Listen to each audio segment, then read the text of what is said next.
មិនត្រូវយំទេទឹកភ្នែកមាសមេទេឲ្យបងស្រក់ជួបហើយរាល់ការឈឺចាប់ឲ្យបងរ៉ាប់រងចុងនោះកុំយំព្រោះនោះដែលធ្លាប់ធ្វើបាបអូនអីជួបនោះអស់ហើយសង្ស័យមិនត្រូវយំទេកុំធ្វើឲ្យគេខូចចិត្តដោយសារស្រីអូនត្រូវស្រឡាញ់គេឲ្យអស់ពីដួងហឹងរតីធ្វើឲ្យដូចការដែលស្រីស្រឡាញ់បងណាអូន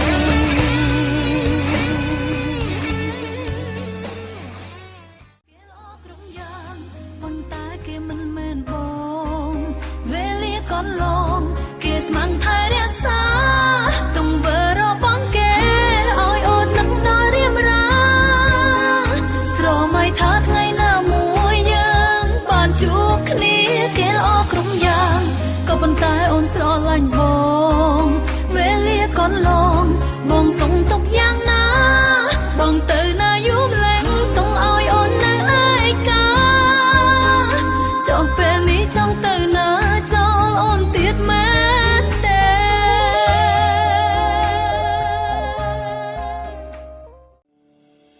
សារភាពស្នេហ៍ទាំងដឹងដែរសារភាពហើយឈឺមិនចង់លឺក៏លឺពីមាត់មាមេ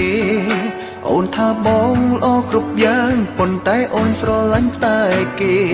បានត្រឹមតែអារម្មណ៍បងប្អូនសួរខ្លួនឯងខ្ញុំជាអ្នកណាជាមិត្តធម្មតាឬជាសង្សារពេលដែលគេទៅចោលអូនតែទោះថានឹងអ្វីឲ្យតែចិនស្រីមានបងចងចាំផងថាមានបងស្រឡាញ់មាសមេជាយាមយ៉ាងណាស្នេហាមិនអាចទៅរួចគេថាបងឈួតខ្វះស្រីណាស់មែនទេខ្លួនល្អប៉ុណ្ណឹងដែរហេតុអ្វីស្នេហ៍សង្សារគេក៏ប៉ុន្តែ